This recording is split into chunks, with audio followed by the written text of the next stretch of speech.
This is Stevie Wilson at lastory.com. You know, with all the things going on, whether it's bad weather or the elections and things like that, maybe you haven't been paying attention at work. Where is your career going? Where is your life going? Do you have a goal besides making a lot of money and paying off your student loans? What is it that you want to accomplish? Well, we have workplace expert Lindsey Pollak here to share advice to you on how to deal with job and taking control of your career, managers, money, all these kinds of things. And she's going to explain it all to us. So how are you today, Lindsey? I'm great. Thanks for having me. I'm glad to have you. So what is it millennials particularly need to know these days? So I'm working with the Hartford on a 2014 Millennial Leadership Survey, and one of the things we found that I wanted to share is 83% of millennials consider themselves to be a leader today.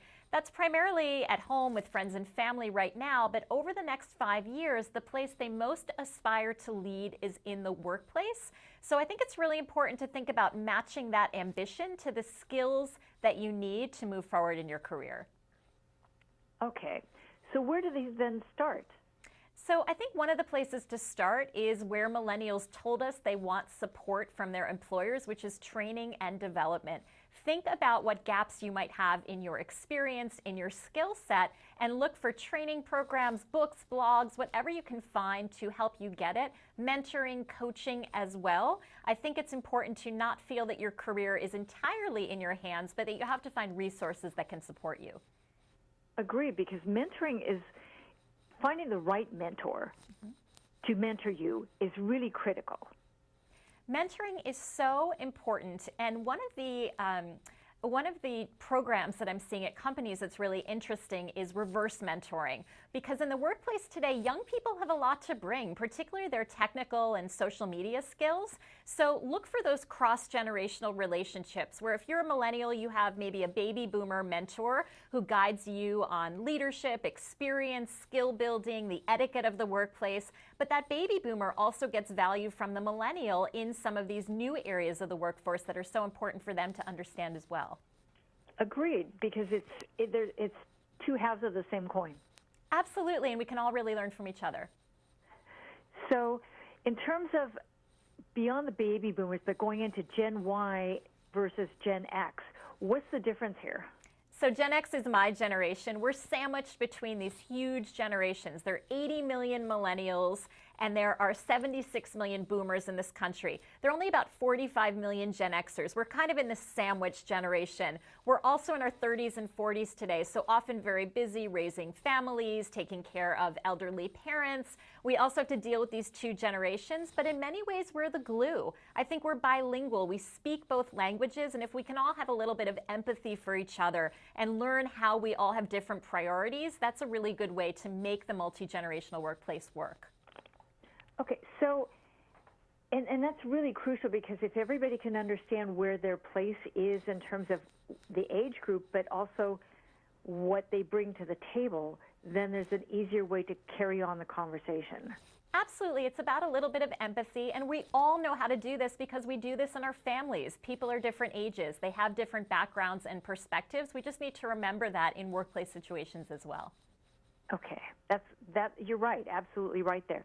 Now, in terms of looking at specific skill sets for millennials, what's the best advice you could give a millennial or on handling like reviews and negotiating promotions and bonuses? Because millennials tend to, in my opinion, see that they're probably ready sooner than what somebody else might think.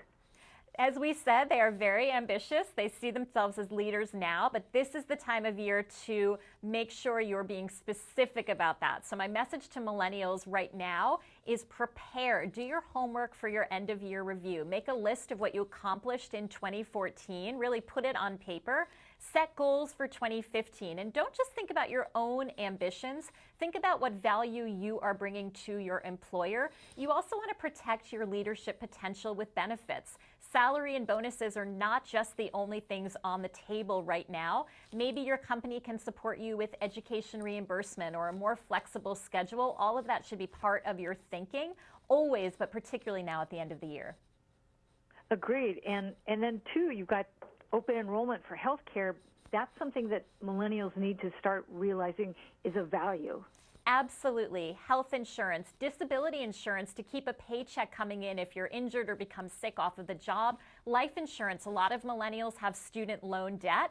And if their parents co-sign those loans and something happened to the millennial, their parents would be on the hook for that money. So think about all of the benefits your employer offers. They're all part of your compensation. Great. And if people had more questions for you, where could they go to get it? We have advice for both millennials and employers at the website, thehartford.com/tomorrow. Perfect. And if somebody wanted to ask you specifically a question, where could they find you? I'm on Twitter, Facebook, and all over the My Tomorrow website. They can send me a message or a tweet, and I'd be happy to answer questions. Super.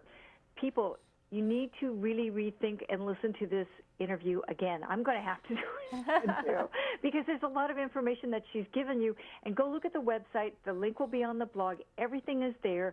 Everything you want to know, need to know. Thank you so much, Lindsey, for your time. We really appreciate the information that you shared. My pleasure. Thank you. And this is Stevie Wilson for LAstory.com saying see you soon, people. Bye.